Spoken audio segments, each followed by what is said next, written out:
அம்மா சிவாய நம. உத்தரவு வழங்கலாம் சுவாமி. சிவாய நம. திருச்சிற்றம்பலம். தென்னாடுடைய சிவனே போற்றி, எந்நாட்டவர்க்கும் இறைவா போற்றி, காவாய் கனகத்திரளே போற்றி, கைலை மலையாணி போற்றி போற்றி. ஐயா, 4 துதி பாடி ஆரம்பிக்கலாங்க ஐயா. சிவாய நம. திருச்சிற்றம்பலம். ஒளியற்கோன் வெப்பொழித்த புகழியற்கோன் கடல் போற்றி, ஆலிமிசை கல்விதப்பில் அணைந்த பிரானடி போற்றி, வாலி திருநாவலு வன் தொண்டர் பதம் போற்றி, ஊழிமணி திருவாத ஊரல் திருத்தாள் போற்றி, ஒளிமலி திருவாத ஊரல் திருத்தாள் போற்றி. ஆடல் வல்லான் சொக்கநாதருடைய திருவருளும், அங்கற்கண்ணி மீனாட்சியுடைய திருவருளும், மேலும் மாணிக்க வாசனுடைய குருவருளும் ஒன்றாக சேர்த்து இந்த திருவாசக சிந்தனை அமர்வு என்ற நிலைக்களத்தை நமக்கு பரிசாக தந்திருக்கின்றது. அப்பேற்பட்ட குருவருளையும் திருவருளையும் அடியேன் மனம் மொழி மேகளினாலே வழிபாடு செய்கின்றேன். மேலும் இங்கு குழுமிருக்கக்கூடிய அத்துணை அடியார் பெருமக்களுடைய திருவடி தாமரைகளையும் அடியேன் செல்லுமேல் சூட்டி மகிழ்கின்றேன். திருச்சிற்றம்பலம். சிவாய நம. சிவாய நம. சொக்கநாத வென்பா.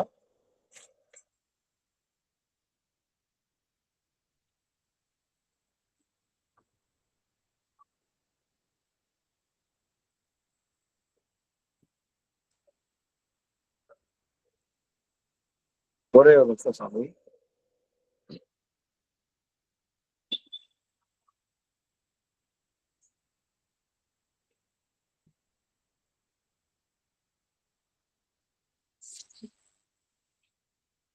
அடியார்கள் யாராவது சொக்கநாத என்பா வந்து அவர் விண்ணப்பிக்கலாம். எனக்கு இங்க எல்லாமே ஸ்ட்ரக் ஆகுது. எவரேனும் விண்ணப்பிக்கலாம்.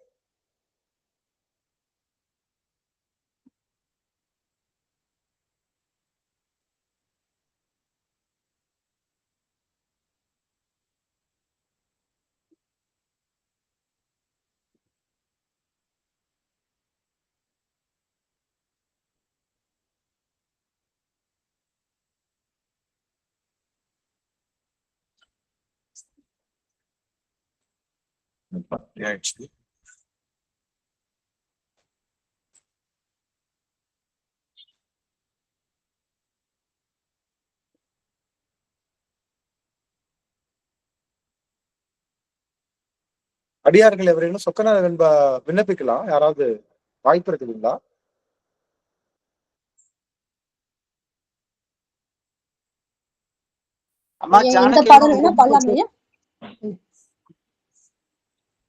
உனக்கு பணி செய்ய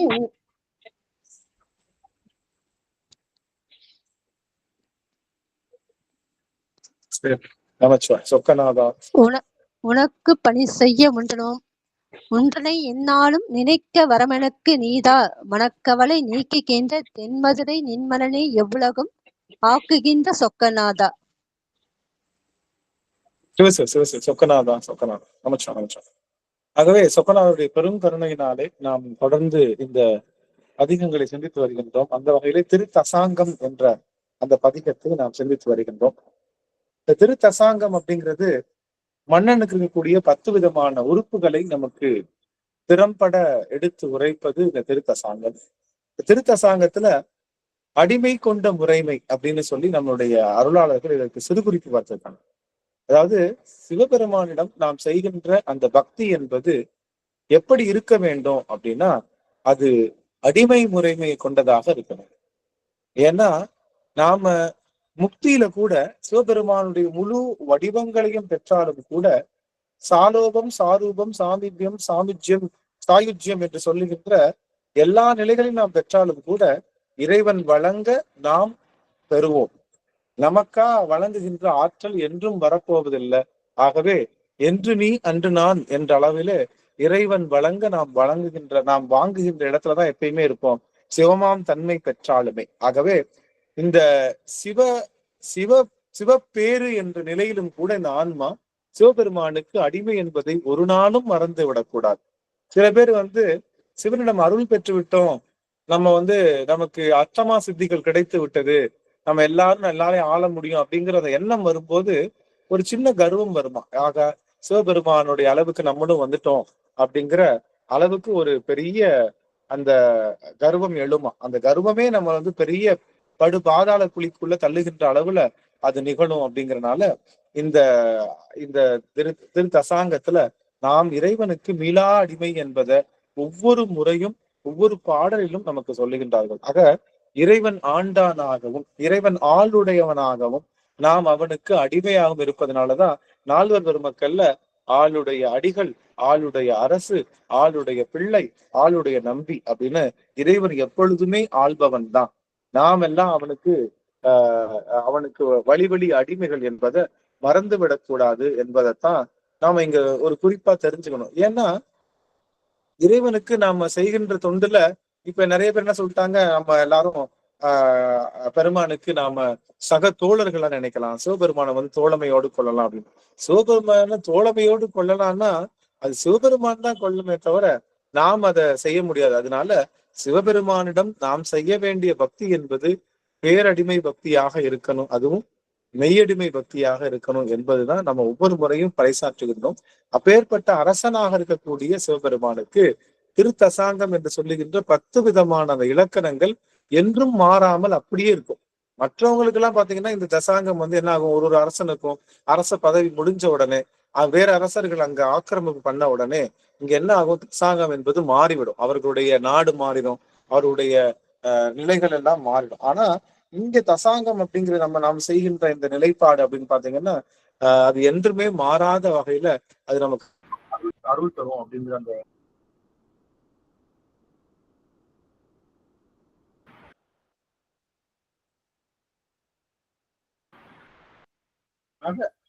ஆக என்றுமே மாறாத நிலையில நமக்கு பெருமான் இங்க அருள் செய்வார். அவனுடைய அந்த தசாங்கம் என்பது ஒரு நாளும் நமக்கு மாற போறதில்லை.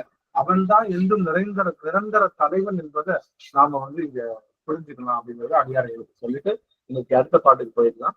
இன்னைக்கு பாட்டு கிஞ்சுகவாய் அம்சுகமே அப்படிங்கிற அந்த பாடல் அடியார்கள் எவரேனும் விண்ணப்பிக்கலாம். கிஞ்சுகவாய் அம்சுகமே.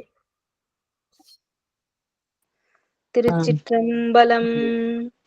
கிஞ்சுகவாய் அஞ்சுகமே கேடில் பேருந்துரைக்கோன் மஞ்சு மருவுமலை பகராய் நெஞ்சகத்து இருளகள வாழ்வீசி இன்பமரும் முக்தியருளுமலை என்பது கான் ஆய்ந்து. திருச்சிற்றம்பலம். இன்னொரு அடியார்கள் விண்ணப்பிக்கலாம். அல்லியம்மா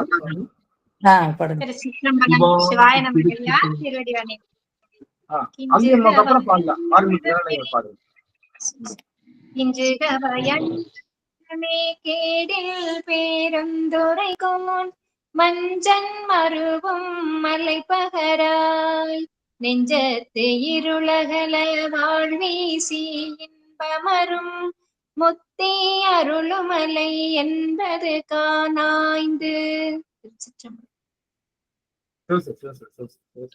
ஓம் வணக்கம்யா, ரொம்ப நன்றியா. ஓம் சிவா. திருச்சிற்றம்பலம். கிஞ்சுகவாய் அஞ்சுகமே கேடில் பெருந்துரைக்கோன் மஞ்சன் மலை பகரும் நெஞ்சத்து இருளகல இன்பமுறும் நெஞ்சத்து வாழ்வீசி இருளகல இன்பமுறும் முத்தி நெஞ்சத்து வாழ்வீசி இருளகல இன்பமுறும் முத்தி அருளும் மலை என்பது காணாய்ந்து. சிவா. திருச்சிற்றம்பலம். கொஞ்சம் மன்னிச்சுங்க. அருமை. இன்னும் ஒரே ஒரு அடியார்கள் எவரேனும் விண்ணப்பிக்கிறீங்களா? விமலா தேவி ஆரம்பிச்சாமி. திருச்சிற்றம்பலம். கிஞ்சுகவாய் அஞ்சுகமே கேடில் பேருந்துரைக்கோன் மஞ்சு மருவும் மலை பகராய் நெஞ்சத்து இருளகல வாழ்வீசி இன்பம் வரும் முத்தி அருளும் மலை என்பது காணாய்ந்து. நன்றிங்கய்யா. இதுல முதல் பாடல்ல பெருமானுடைய நாமம் தெரிந்து கொண்டோம், 2வது பாடல்ல பெருமானுடைய நாடு தெரிந்து கொண்டோம், 3வது பாடல்ல அவனுடைய ஊராக இருக்கக்கூடிய உத்தரகோச மங்கை தெரிந்து கொண்டோம், 4வது பாடல்ல ஆனந்தமே அவனுக்கு ஆறாக இருப்பதை நாம் உணர்ந்து கொண்டோம். இப்போ இந்த பாடல்ல அவன் மலை எது? ஏன்னா ஒரு மன்னனுக்கு மலை, அவன் நாமம், அவனுடைய ஆறு, அப்படி போல அந்த நாட்டுக்குரிய மலை என்பது எது? அப்ப சிவபெருமானுக்கு எது மலை அப்படின்னு கேட்டா, நாமெல்லாம் தெரியும், கைலை மலையானே போற்றி போற்றி. நாம எல்லாம் நினைச்சிட்டு இருக்கோம் கைலை மலைதான் சிவபெருமானுடைய மலைன்னு நினைச்சிட்டு இருக்கோம். ஆனா இங்க பாடுறாங்க கிஞ்சுகவாய் அம்ஜுகமே. அம்ஜுகம்னா கிளிக்கு இன்னொரு பேரு. கிளிக்கு நிறைய பேர் இருக்கு. அந்த ஒவ்வொரு பாடல்லையும் ஒரு பேரை சொல்றாரு. நம்மளுடைய 10 பாடல்லையும் முதல் பாடல்ல இளம் கிளியேன்னாரு, 2வது பாடல்ல இன்சொல் மரகதமே அப்படின்னாரு, 3வது பாடல்ல பூஞ்சோலை தத்தாய் அப்படின்னு கிளிய சொன்னாரு, 4வது பாடல்ல பைஞ்சிறகின் செல்வி அப்படின்னு சொன்னது. இன்னைக்கு 5வது பாடல்ல அம்ஜுகமே அப்படின்னு அதுக்கு கிளிக்கு ஒரு பேர் சொல்றாங்க. இப்ப அஞ்சுகவாய் கிஞ்சுகவாய் அம்ஜுகமே. கிஞ்சுகவாய் அப்படின்னா அதனுடைய வாய் வந்து அப்படியே ஒரு கோணலா வளைந்து இருக்கும். கிஞ்சுகம் அப்படின்னா இந்த வளைந்து இருக்கல் அப்படின்னு சொல்லுவோம்.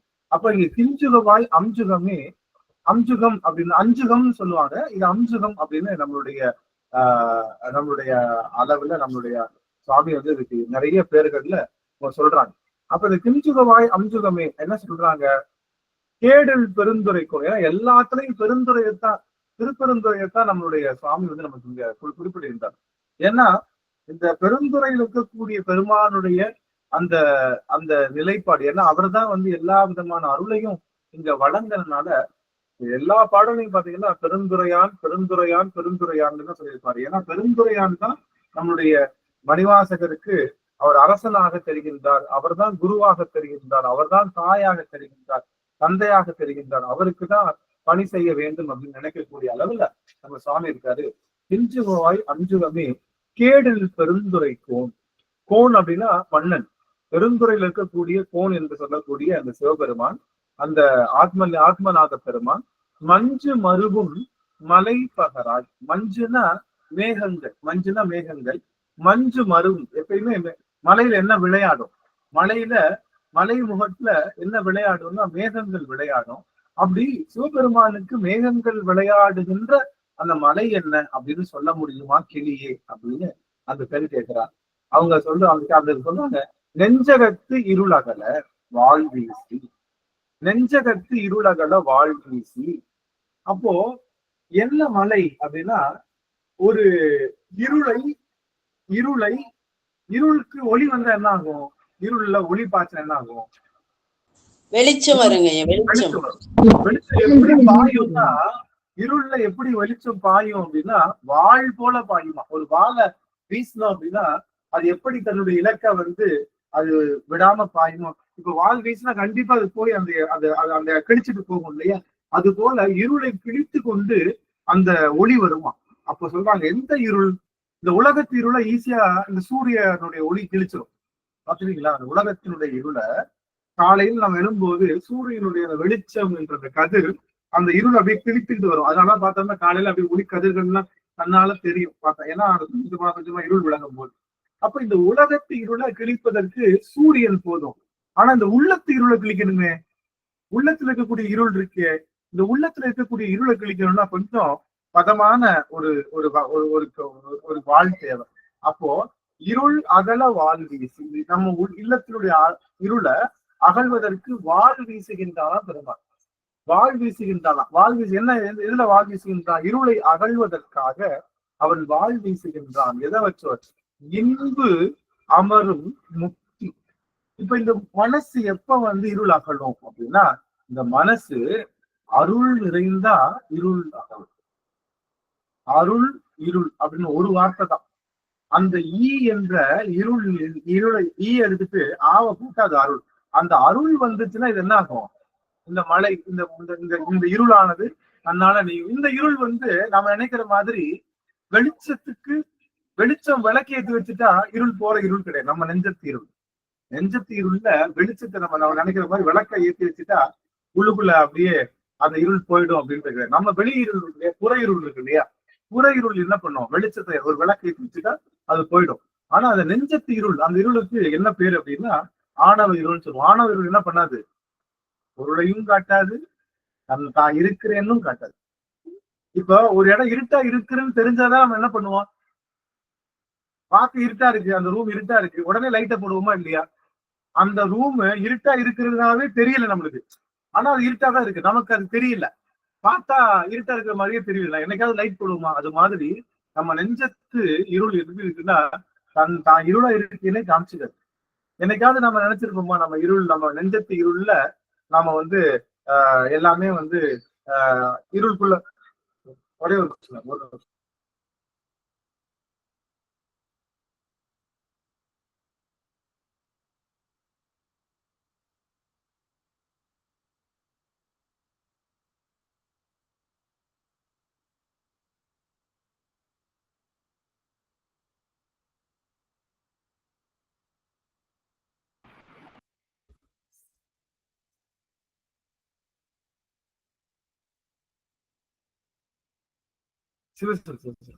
ஆக நாம நம்மளுடைய மனத்துல இருக்கக்கூடிய இருளை நாம எப்படி ஒளி வெள்ளமா மாற்றுறது, இருள் அகற்று. நம்ம இருள், நம்மளுடைய இருளுக்கு ஒளி ஒரு சின்ன குறியீடு தான்.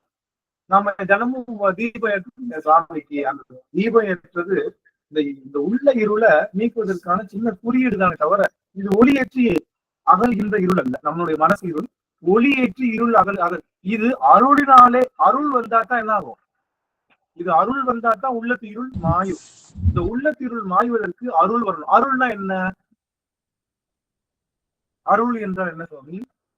அருள் வந்தா சரியாயிடும். அருள்னா என்ன, ஜென்ரலா அருள்னா என்ன? பெருமானுடைய கருணை. பெருமானுடைய கருணை.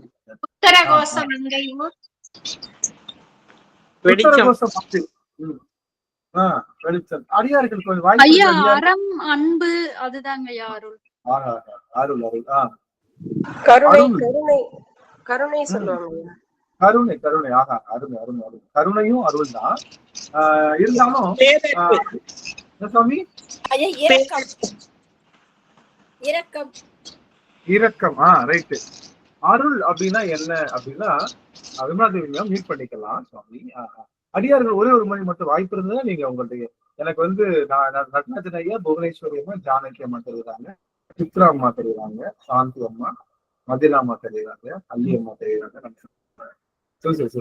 மதிலம்மா அல்லி அம்மா தர்றாங்க. வாய்ப்பு இருக்கக்கூடிய அடியார்கள் மட்டும் ஒரு நிமிடம் மட்டும். புஷ்பலதா அம்மா, அமிர்தா அம்மா தெரியுறாங்க, அம்மா பிரேமா அம்மா, மகிழ்ச்சி எல்லாரையும் பார்த்து, சந்திரம்மா, மாரிமுத்து கருணையா, விமலா தேவி அம்மா, பெரும் தவறு, சரஸ்வதி அம்மா தெரியுறாங்க. மகிழ்ச்சி மகிழ்ச்சி.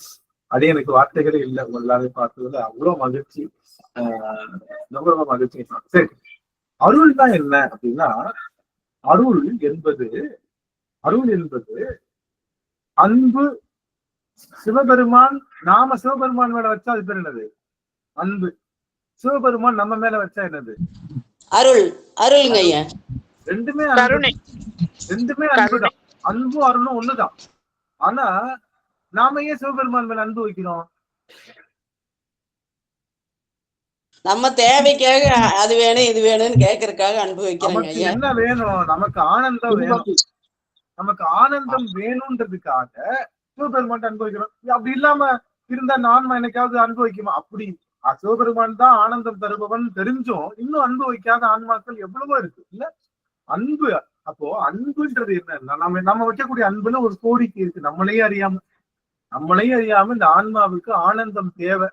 அதுக்காக நான் சிவபெருமான்ட்ட அன்பு வைக்கிறோமே தவிர சிவபெருமான் நம்ம மேல அன்பு வைக்கிறானே, அவனுக்கு ஏதாவது தேவையா நமக்கு? இல்லைங்க ஐயா, தேவையில்லைங்க ஐயா. பால் தேவையா?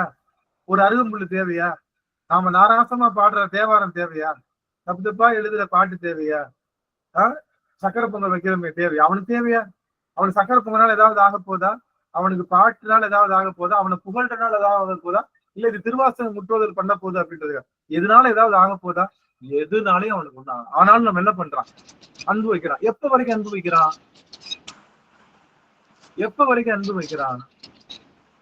க்ளோஸ் பண்ணு. கடைசி வரைக்கும் தான், கடைசி வரைக்கும் ஐயா பிறவிதோறும் அனுபவிக்கிறாருங்க ஐயா சிவபெருமான். பிறவி தோறும் வந்து மியூட் பண்ணிக்கலாம். என்ன தெரியுமா திடீர்னு நம்ம திருவடியா எவ்வளவு தூரம் நம்ம மேல அனுபவிக்கிறோம். அவருக்கு அளவு கிடையாது இல்லைங்க சிவா. சரி இல்ல அதான் ஒரு சும்மா ஒரு கணக்கு தான் கேக்குறேன். எவ்வளவு தூரம் நம்மளுடைய அன்பு இது வைக்க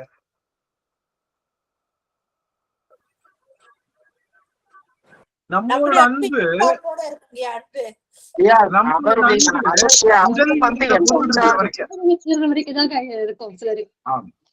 நம்மளோட அன்பு உடல் என்ற பொருள் இருக்கிற வரைக்கும், அவனோட அன்பு இந்த உடல் மாய்ந்து சாம்பலா போனா கூட அந்த சாம்பலையும் வேஸ்ட் பண்ண வேணாமே, என் பிள்ளையோட சாம்பல் தானே, என் பிள்ளையோட உடல் தானே அப்படின்னு சொல்லி அந்த சாம்பலுக்கும் அன்பு செய்கின்றவன், அந்த சுடலை பொடிக்கும் அன்பு செய்யக்கூடியவன் யார் அப்படின்னா, நாம சுடலை பொடிக்கு அன்பு செய்ய முடியுமா? இல்லையா. சுடலை பொடி எடுத்து அன்பு செய்ய முடியுதா? அவ்வளவுதான், பார்த்தாலே பயமா இருக்கு. எடுத்து என்ன பண்ணிருங்க, கடல்ல கரைச்சிருங்க, ஆத்துல கரைச்சிருங்க, எங்கேயோ கரைச்சு அது என்ன பண்ணிருங்க, கண்ணுக்கே தெரியாம ஆக்கிருங்கன்னு தோணும். ஆனா அவன் என்ன பண்றான், இந்த ஆன்மா உடலோடு இருக்கும் போது அன்பு செய்வது பெரிய விஷயம் இல்ல, இந்த ஆன்மா உடல் கடந்ததுக்கு அப்புறமும் என்ன பண்ணான், அன்பு செஞ்சான். அதைத்தான் யாரு எது காட்டுது, அதைத்தான் தக்ஷனோட யாகத்துல யாரு அன்னை பராசக்தி தன்னுடைய உடல்ல இருந்து உயிர் நீக்கிறா. தெரியுது உங்களுக்கு எல்லாத்துக்கும் தெரியும் இல்லையா. அந்த இறந்த உடல் என்ன பண்றான், இறந்த உடலை தோல்ல போட்டுட்டு பல காலம் அலைகிறான் செருவன். அப்ப என்ன அர்த்தம், அவனுக்கு உடல் இருந்தாலும் உயிர் இருந்தாலும் அந்த பொருள் மேல அவனுக்கு அன்பு இருக்கு. இப்படி அன்பு செய்ய முடியுமா யாராவது? இப்படி அன்பு செய்ய முடியுமா? அன்பு என்பது செய்வதற்கு ஒரு பொருள் வேணும், இல்ல ஏதாச்சும் ஒரு நோட்டிபிகேஷன் வேணும், ஏதாவது டோக்கன் பண்றதுக்கு ஏதாவது ஒரு சப்ஸ்டன்ஸ் வேணும், ஒரு பொருள் வேணும். ஆனா எந்த சப்ஸ்டன்ஸும் இல்லாம இந்த ஆன்மா அனாதை கேவலத்தில் இருக்கிறப்பையும் அருள் செய்தவன் இன்னைக்கு இவ்வளவு பெருச வெயிட் வந்ததுக்கு அப்புறமும் அருள் செய்வான். இந்த வெயிட் எல்லாம் ஜீரோ ஆகி சாம்பலானதுக்கு அப்புறம் அருள் செய்வான். அடுத்த பிறகு இதுக்கு என்ன கொடுக்கலான்னு அப்போ அவனுடைய அருள் என்பது எப்படி இருக்கும்னா, அயராத அன்பு அருளா இருக்கும். அயரவே மாட்டான் கொஞ்சம் கூட. நம்மளால என்ன பண்ணுவோம், பெத்த பிள்ளையா இருக்கட்டும் கொஞ்ச நேரம் அழுகிறப்ப தூக்கி தோல்ல போட்டே இருக்கும். 1 மணி நேரம் 2 மணி நேரம் 3 மணி நேரம் 5 மணி நேரம் அழுகிறப்ப என்ன ஆயிடுவோம், நம்மளே அசந்துருவோம். அம்மா தாய் தயவு செய்து யாராவது தூக்கிட்டு போங்க பிள்ளைய, கொஞ்ச நேரம் எனக்கு கொஞ்சம் ஃப்ரீ விடுங்க, இந்த பிள்ளை யாராவது கூட்டிட்டு போய் அம்மாட்ட கொடுத்து, அம்மா அந்த பிள்ளைய கொஞ்ச நேரம் 5 மணி நேரம் அழுதுட்டே இருக்கு, நானும் என்னென்னமோ பண்ணி பாக்குறேன் கேட்கல அப்படின்னு சொல்லி தாய்கிட்ட கொடுத்துட்டு இந்த அம்மா இளைப்பாற போயிடுவான். ஆனா அவன் யார்கிட்டயாவது கொடுத்துட்டு இளைப்பாற முடியுமா? யாராவது பார்த்துக்கங்க இந்த பிள்ளை யாராவது பார்த்துக்கங்க அப்படின்னு இளைப்பாற முடியுமான்னா, எல்லாமே அவனோட பிள்ளைங்க. யாருக்கிட்ட கொடுக்குறது? அதனால அவனுடைய அன்பு அயராத அன்பு.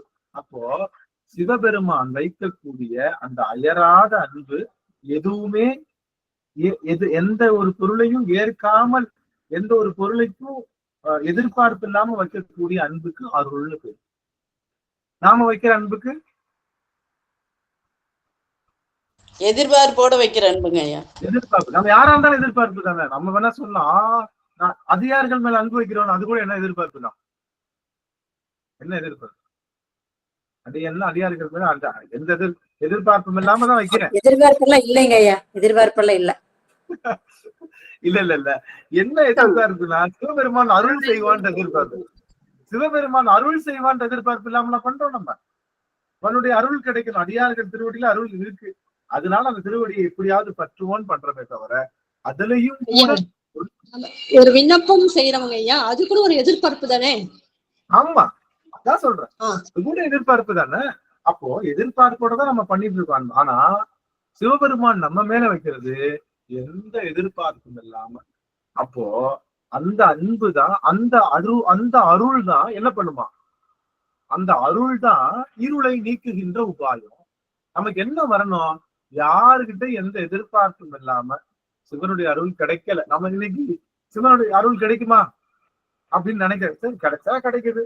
எனக்கு அடியார்களுக்கு அன்பு செய்வதும் திருவடி வணங்குவதும் என்னுடைய ஆன்மாவில கலந்து விட்ட ஒரு வியாதி. அது அப்படிதான், நீ வருதோ வரலையோ, நீ கொடுக்கலையோ அப்படின்னு சொல்லிட்டு பெருமானுடைய அந்த அருளையும் துறந்து அவன் மன்னிக்கிறான். பெருமான் தருகின்ற அந்த அந்த அவன் வருகின்ற முக்தியையும் துறந்து அருள் அன்பு செய்வதற்கு பேர் தான் அருள். அதனாலதானே சொல்லுவாங்க, வீடும் வேண்டாம் கூடும் அன்பினில் கும்பிடலே அன்றி வீடும் வேண்டார் விரலின் விளங்கினார். எனக்கு முக்தி கூட வேணாயா, உன்னை பத்தி பேசிட்டு இருக்கிற அடியாட்டு கூட்டம் போதும். முக்தியில யாரும் எதுவுமே பேச மாட்டாங்க, எல்லாரும் நீ ஆடுறது அப்படியே ஆன்னு பார்த்துட்டு இருப்பாங்க. எனக்கு அப்ப நமச்சிவாய மந்திரம் சொல்ல முடியாது, திருவாசகம் சொல்ல முடியாது, நமக்கு இது பல்வேறு திருமுறைகள் முற்றுவது இருக்காது, இதெல்லாம் எனக்கு வேணும். அதனால கூடும் அன்பினில் கும்பிடலே அன்றி வீடும் வேண்டாம், எனக்கு வீடு கூட வேணாம் அப்படின்னு சொல்லக்கூடிய அந்த அந்த இறைவனுடைய அருளையும் துறந்த அந்த அன்புக்கு பேரு அருள்னு பேரு. அப்போ எந்த எதிர்பார்ப்பும் இல்லாம உங்ககிட்ட அன்பு சுரக்குமே ஆயில், அந்த அன்பு உங்களுடைய உள்ளத்து இருளை வாழ்வீசி கிழிக்கும். எப்படி? உள்ளத்து இருளை வாழ்வீசி கிழிக்கும்.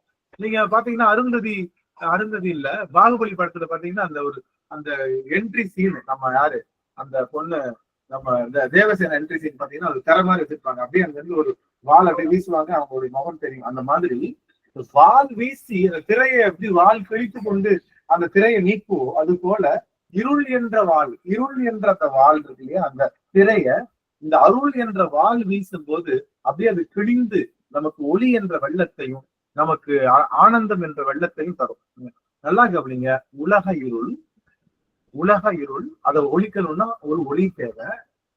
அந்த ஒளி இந்த இருளை கிழிக்கும். ஆனா உள்ளத்து இருளை கிழிக்கணும்னா என்ன தேவை? உள்ளத்து இருளை கிழிக்கணும்னா என்ன தேவை? அந்த அருள் வந்தா என்ன நடக்கும்? என்ன நடக்கும்னா வெளிச்சம் வராது. நல்லா கவனிங்க, அருள் வந்தா வெளிச்சம் வராது, அருள் வந்தா ஆனந்தம் வரும். ஆனந்தம் தான் வெளிச்சம். நல்லா கவனிச்சு, உங்க மனசுல ஆனந்தம் வரலன்னா நம்ம இதுல இல்லைன்னு அர்த்தம். இதுல இருக்கோம் இருள்ல. நம்ம மனசுல ஆனந்தம் வருது. ஆனந்தத்துக்கும் இன்பத்துக்கும் என்ன வித்தியாசம்? ஆனந்தமும் இன்பமும் பாக்குறதுக்கு ஒரே மாதிரிதான் இருக்கு. இன்பமும் ஆனந்தமும் பாக்குறது எதிர்ப்பதம் இல்லாத ஒரு பொருள் ஆனந்தம் தான். இன்பம் என்றதை விட்டு விட்டு வருங்க ஐயா, ஆனந்தம் நெடுக்க இருக்குங்க ஐயா. இன்பம் அப்படிங்கிறது என்ன ஆகும்? விட்டு விட்டு வரும். ஆனந்தம் என்பது தொடர்ச்சியா வரும். அதனால நல்லா கவனிங்க, தேன் இருக்கு, நல்ல தேனா செக் பண்ண என்ன பண்ணுவாங்க? நல்ல தேனா இல்ல டூப்ளிகேட் தேனா செக் பண்ண என்ன பண்ணுவாங்க? தண்ணியில சொட்டு ஊத்துனா எப்படி இருக்கணும்?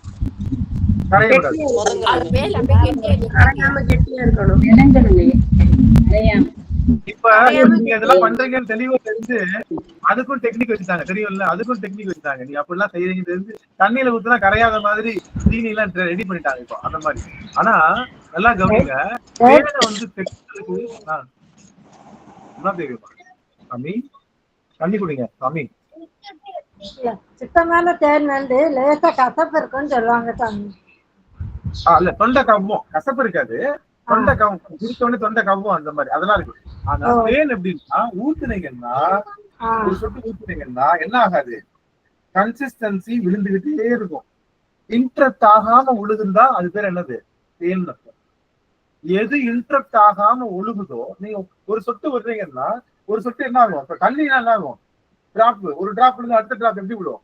ஒரு டிராப் விழுந்து முடிச்சதுக்கு அப்புறம் கேப் விட்டு அடுத்த டிராப் விடும். ஆனா தேன் பாத்தீங்கன்னா ஊத்துனீங்கன்னா எந்த டிராப்லெட்டும் இல்லாம அப்படியே ஒரு வெள்ளி கம்பி மாதிரி அப்படி விழுந்துட்டே இருக்கும். கம்பி இல்லையா, கம்பி மாதிரி அப்படியே ஊத்திட்டே இருந்தா அது பேருதான் சுத்தமான தேன். அப்ப தேன் என்ன சொன்னா அன்இன்டரப்டட் சுகர். புரியுதா? அன்இன்டரப்டட், இடையறாத அந்த இனிப்புக்கு பேர் என்னது? இடையறாத இனிப்புக்கு பேர் என்னது? தேனு. தேனு. திருவாசகத்துக்கு ஏன் தேன்னா இடையறாத சிவ ஆனந்தத்தை தந்து கொண்டே இருப்பதுனால திருவாசகத்துக்கு தேன். நீங்க என்னைக்கு ஓபன் பண்ணாலும், எந்த பேஜ் ஓபன் பண்ணாலும் என்ன ஆகும்? இறைவனுடைய ஆனந்தம் உங்களுக்கு கொஞ்சம் கூட பிரேக் ஆகாது, கொஞ்சம் கூட எங்கேயுமே பிரேக் ஆகாம இடையறாத அந்த, அதனால இந்த அருள் அப்படின்றது என்ன ஆகும்னா இடையறாத இன்பத்துக்கு பேரு அருள்னு பேரு. நம்மளால அப்படி இருக்க முடியுமா? கோயிலுக்கு போனா மட்டும் கொஞ்சம் சந்தோஷமா இருக்கும். கோயிலை விட்டு செருப்பை கூட்டவன என்ன ஆயிடுது? செருப்பை சித்ரா இந்த பாப்பா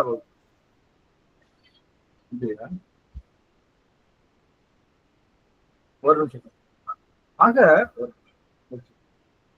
அந்த இடையராத அன்பு, அந்த இடையராத அந்த இன்பத்துக்கு பேரு என்னன்னு பேரு? இடையராத இன்பத்துக்கு என்னன்னு பேரு? அருள்.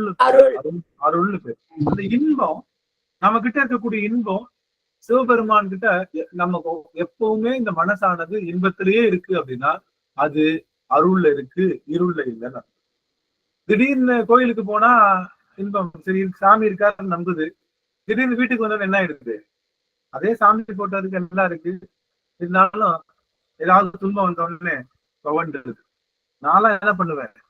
துன்பம் எல்லாம் வந்துச்சுன்னா, துன்பம் வந்துச்சுன்னா என்ன, வந்துட்டுதான் இருக்கும். வந்து என்ன பண்றது? சாமிய 6 மாதம் திட்டுறது.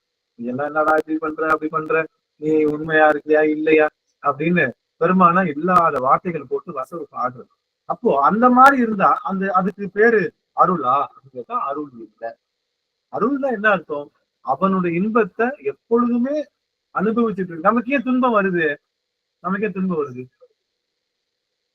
ஏன் துன்பம்?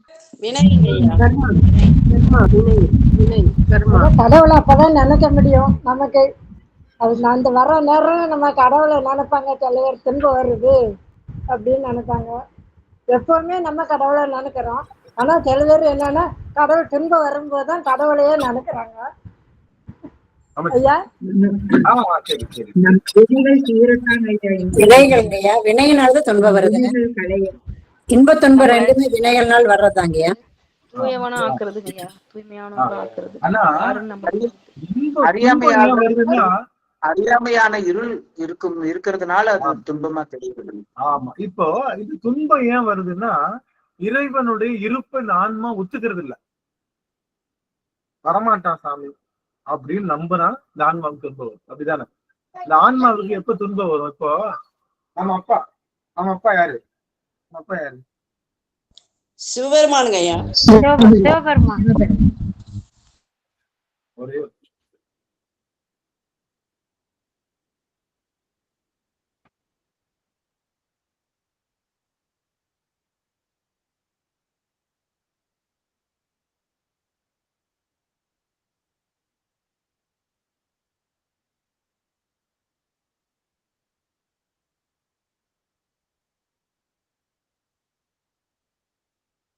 நீ சொல்லி ஒரே நாள்ல கிழிச்சிருக்க. நீ போய்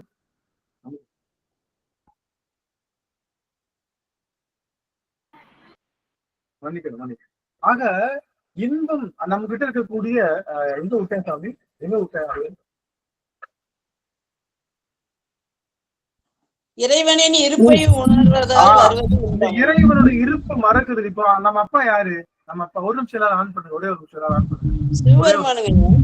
நம்ம சிவபெருமான். எல்லாரும் ஒரு நிமிஷம் ஆன் பண்ணுங்க. ஒரே ஒரு நிமிஷம். ஒரு செய்தி மட்டும் சொன்னா உங்களுக்கு கிளீனா புரிஞ்சிடும். வினையினால நம்ம துன்பப்படுறோமா இல்ல நான் வினையில இருந்து நம்ம எப்படி தப்பிச்சுக்கிறது? ஒரே சிம்பிள் திங். நான் வினையில இருந்து தப்பிக்கிறதுக்கு எல்லாம் ஒரு நிமிஷம் ஆன் பண்ண வாய்ப்பு கிடைச்சிச்சா? நம்ம அப்பா சிவபெருமான் என்ன பண்றாரு? நாம சின்ன பிள்ளைகள் இருக்கிறோம். சின்ன குழந்தைங்க எல்லாம் நீங்க பாத்தீங்கன்னா அப்பா என்ன பண்ணுவாரு? குழந்தைய மேல அப்படி தூக்கி போடுவாரு. பாத்தீங்களா? பாத்தீங்களா? குழந்தைய தூக்கி மேல தூக்கி போடுவார் அப்பா. தூக்கி போடுறப்ப அந்த குழந்தை என்ன பண்ணும்?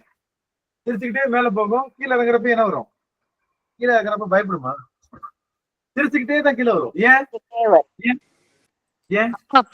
அப்பா பிடிச்சிருவாரு நம்பிக்கை. ஆனா அதே குழந்தைய நீங்க கொஞ்சம் அறிவு வளர்ந்ததுக்கு அப்புறம் ஒரு 10 வயசுக்கு நீ தூக்கி போடுங்க, அப்பா பிடிச்சிருவாரு. இதுதான் என்ன பண்ணும்? கீழே வர்றப்போ அப்படியே கீழே விழுந்து பயப்படும் இல்ல? அதுதான் நம்ம செய்யறோம். அப்பா நம்ம தூக்கி இந்த உடம்பு அப்படின்றத கொடுத்து மேல தூக்கி கீழே நம்ம இறங்குறப்போ மேல போறப்போ என்னது? இன்பம். கீழே வர்றப்பையும் அப்பா நம்மளை பிடிச்சுக்குவாருன்னு நினைச்சா இந்த ஆன்மாவுக்கு ஏதாவது பயம் இருக்குமா? துன்பம். அவன் இல்ல, அவன் பிடிக்க மாட்டான்னு நம்புது. அதுக்குதான் பயப்படுது. அதனால துன்பம் வரும். சிவபெருமான் நம்மளை தாங்குவாயே. என் கடன் பணி செய்து கிடப்பதே தன் கடன் அடியேனை தாங்குதல். நீ என்னை தாங்குவ, எனக்கு ஒன்னும் பிரச்சனை இல்லை, நான் உன் பணியை நான் செஞ்சிட்டு இருக்கேன்ப்பா அப்படின்ற எண்ணத்தோட நாம அடியார் பணி திருப்பணி செய்ய ஆரம்பிச்சிட்டோம்னா நமக்கு ஒரு நாளும் அப்போ எப்ப சிவாய நம்ம என்போருக்கு அபாயம் ஒரு நாளும் இல்லைன்றதுக்கான காரணம் என்னன்னா உருத்தா நம்ம உண்மையா சொல்லணும். சிவபெருமான் நம்மளை அப்ப சிவபெருமான் காப்பான்ற எண்ணம் இல்லாதனாலதான் நமக்கு என்ன வருது? என்ன வருது? அப்பா இருக்கான் பாத்துக்குவான் அப்படின்னு சொன்னீங்க. என் அப்பா இருக்கான் பாத்துக்குவான். அவன் என்ன, அவன் இவ்வளவு நாள் எத்தனையோ பிறவியில என்னை காத்து அவனா விட்டுற போறான் அப்படின்ற எண்ணம் வந்துருச்சுன்னா எதுக்காவது பயம் இருக்குமா? எதுக்காவது பயம் இருக்குமா? எதுக்காவது துன்பம் வருமா? எங்க அப்பா என்ன நடந்தாலும் பாத்துக்குவார். என்ன நடந்தாலும் எங்க அப்பா பாத்து. ஒரு சீஃப் மினிஸ்டரோட பையன் தைரியமா இருக்காரு, எங்க அப்பா என்ன நடந்தாலும் பாத்துக்குவாருன்னு சொல்றாரு. ஒரு பிரைம் மினிஸ்டரோட பையன் காலர் தூக்கி விட்டு எங்க அப்பா என்ன நடந்தாலும் பாத்துக்குவாருன்னா எல்லா தப்பையும் பண்ணிட்டு இருக்கான். ஆனா அந்த சராசரத்துக்கும் அதிபதியா இருக்கக்கூடிய அப்பனை பெற்றிருக்கிற நாம, ஐயோ என்ன நடக்குமோ, நாளைக்கு என்ன ஆகுமோ, எங்க அப்பா வந்துருவானோ, இந்த பொருள் நம்ம எப்படி எதுவுமே தேவை, எங்க அப்பா வந்து நிற்பான் அப்படின்ற அந்த பயம், அந்த தைரியம் நமக்குள்ள இல்ல. அதனாலதான் துன்பம். அப்போ இறைவனை மறக்கிறனாலதான் துன்பமே தவிர, இறைவன் வருவான், நமக்கு அருள் செய்வான், நம்மளை கண்டிப்பா காப்பாத்துவான்ற அந்த திண்ணம் இருந்தா எப்படி இருக்கும்? ஏங்க, நீங்க உங்களை கூட்டிட்டு போய் சுண்ணாம்பு காலவாசல போட்டு மூடியாச்சு, காத்து போகா மூடியாச்சு, கீழே நெருப்ப வச்சாச்சு. நீங்க எல்லாம் காலவாசல் பாத்தீங்களான்னு தெரியாது, நாங்க காலவாசல் பார்த்துருக்கோம். சுண்ணாம்பு காலவாசல் எப்படி இருக்கு? மதுரையில காலவாசல்னு ஒரு ஏரியாவே இருக்கு. மதுரையில காலவாசல் ஒரு ஏரியா இருக்கு. அந்த காலவாசல்ல சுண்ணாம்பு காலவாசலை பார்த்தவன் நான் சின்ன வயசுல இருக்கிறப்போ நான் ஏற்கனவே சொல்லியிருக்கேன். கையில எல்லாம் சுண்ணாம்பு காலவாசல் சுத்துவோம், போய் அங்க போய் சுத்த அங்க அப்படியே ப்ளூ கலர்ல எரியும், அப்படியே தனியும் அப்படி. அப்ப அவ்வளோ ஒரு அந்த இடத்துல என்ன பண்ணாரு? என்ன வேணாலும் பண்ணுங்க, என்னது மாலை மதி யாருனாலங்க பாட முடியும்? யாருனால பாட முடியும்? யாருமே பாட முடியாது. ஒரு யானை, ஒரு பெரிய கூட்டம் இருக்குல்ல, ஒரு 1,00,000 பேர் நிக்கிறாங்க. அந்த கூட்டத்தை செதறடிக்கணும் என்ன பண்ணுமா? 1,00,000 பேர் கூட்டத்தை குமிச்சிருக்காங்க. அவங்களுக்கு செதறடிக்கணும், ஒரு குதிரையை ஓட விட்டா போதுமா? ஒரு குதிரை 1,00,000 பேர் இருக்காங்க, அவங்க நீங்க அப்படியே செதறடிக்கிற விடணும்னா ஒரே ஒரு குதிரையை அப்படி ஓட விட்டோம்னா அந்த கூட்டம் அப்படி செதறுமா?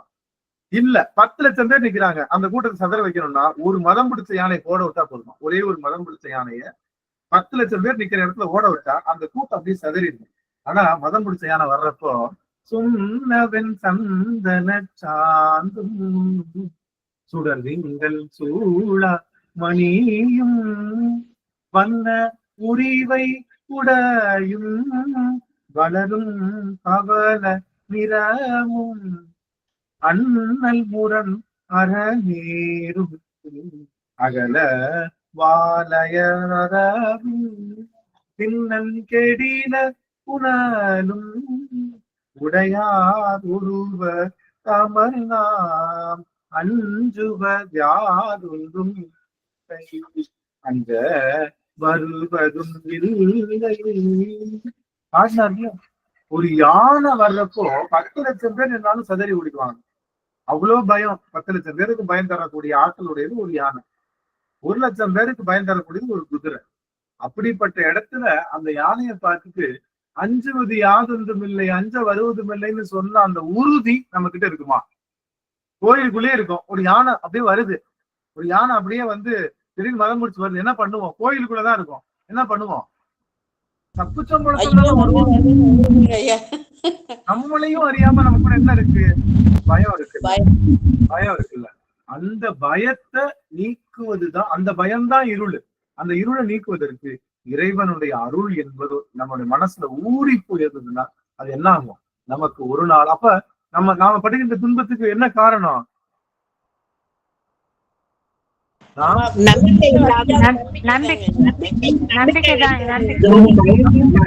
மறப்பதுதான், சிவத்தை மறப்பதுதான். சிவத்தை மறந்துட்டோம்னா நமக்கு பயம் வந்துடும். ஆகா, நாளைக்கு என்ன பண்ண போறோம்? ஐயோ, நான் இது நடந்துருச்சுன்னா என்ன பண்ண போறோம்? சரி, நீ நினைச்சது நடந்துருச்சு, நீ சந்தோஷம் ஆயிடுவியா? நம்மளை பார்த்து ஒரு கேள்வி கேட்போம், நீ நினைச்சதுதான் நடந்துருச்சு, சந்தோஷம் ஆயிடுவியான்னு கேட்டா இல்ல. அதுக்கடுத்து என்ன தோணும்? வேற எது நடக்கலையேன்னு மனசு வருத்தம். ஆக இறைவன் நடத்துகின்ற நாடகத்துல நாம அவன் எங்க வச்சாலும் நம்ம நல்லதுக்கு தான் வைப்பான்னு நம்ம தைரியமா நின்றோம்னா நமக்கு ஒருபோதும் என்ன கிடையாது? துன்பம் கிடையாது. துன்பம் எல்லாம் இருக்கிறதுக்கு பேரு தான் ஆனந்தம். ஆனந்தம் எப்ப வரும்னா சிவபெருமானுடைய இருப்பை உணர்ந்துடும். சிவபெருமான இருப்பை உணர்ந்து என்ன பண்றது? அவனை பத்தி கேட்கணும், அவனை பத்தி திரும்ப திரும்ப கேட்கணும், அவனுடைய தன்மைகளை உணரணும். இந்த ஆன்மாவுக்கு சொல்லிக்கிட்டே இருக்கணும், சொல்லிட்டே இருக்கணும். இந்த ஆன்மாவுக்கு ஒரு முறை இல்ல, 2 முறை இல்ல. ஏன் இந்த ஆன்மாவுக்கு இவ்வளவு முறை சொல்ல வேண்டியதா இருக்கு? நான் கேக்குறேன் கேள்வி சொல்லுங்க. இந்த ஆன்மாவுக்கு ஏன் இத்தனை மோசம்? அறிவித்தால் தான் ஏன் இத்தனை முறை சொல்றேன்னா, நீங்க நினைச்சு பாருங்க, இந்த ஆன்மா எடுத்த பிறவி இருக்கு இல்லையா, இந்த ஆன்மா எடுத்த பிறவி எழுகடல் மணலை அளவிடில் அதிகம். அத்தனை பிறவியில இது பயந்தே வாழ்ந்திருக்கு. ஒரு பிறவியில போய் பயப்படாதுன்னு சொல்ல முடியுமா? அது அது அது சரியாகுமா? அது உடம்பு துகள்ல என்னதான் இருக்கு? பயம் மட்டும்தான் இருக்கு. யாரும் நம்மளை காப்பாற்ற மாட்டாங்கன்ற. ஆனா இந்த பிறவியில நமக்கு தெரிஞ்சது காதுல இறைவன் இருக்கான். அவன் இப்ப இல்ல, நீ புழுவா பிறந்தப்பையும் உன்னை என்ன பண்றான்? அவன்தான் பாதுகாத்தான். நீ புல்லா பிறந்தப்பையும் அவன் தான் பாதுகாத்தான். நீ இனிமே என்னவா பிறந்தாலும் அவன் தான் பாதுகாக்க போறான். கவலையை விடு மடனெஞ்சே, நீ கவலையை விடு. உனக்காக ஒருவன் இப்படி உயிரோட இருக்கிறப்ப மட்டும் இல்ல, இறந்த உடலுக்கும் அவன் அன்பு செய்ய காத்திருக்கான். இந்த உடல் அழிஞ்சு அது பெரும் பிடி சாம்பலானாலும் அந்த சாம்பலுக்கும் அருள் செய்ய காத்திருக்கான். கவலையை விடு. அப்ப அதுவும் சாதாரண ஆள் கிடையாது, சாதாரண ஆள் கிடையாது. மூவரும் ஐவரும் காண முடியாதவன், தேவர்களாலே இன்னும் காண முடியாதவன், திருமாலாலும் பிரமனாலும் கண்டு அவர்களால பார்க்கவே முடியாம அழலாக நின்றவன். எல்லா தேவாதி தேவர்களுக்கும் ஒரு சிம்ம சொப்னமாக விளங்கக்கூடிய பெருமான் யாரு? தேவர்களுடைய சிங்கம் நம்மளுடைய சிவபெருமான். அவன் நம்மளுக்கு கிடைச்சிருக்கான். அதனால கவலையை விடு மடநெஞ்சேன்னு மனசுக்குள்ள சொல்லுங்க. கவலை, என்ன கவலை வந்தாலும் சரி வருத்தப்படாத. அதுக்கு மீறி வருதா, அவன் ஏதோ என்ன பண்றான், புழுகுல போட்டு கழுவிட்டு இருக்கான். கழுவுறப்ப என்ன பண்ணுவாங்க, சில பொருளை மண்ணு போட்டு தேய்ச்சா சரியாயிடும்.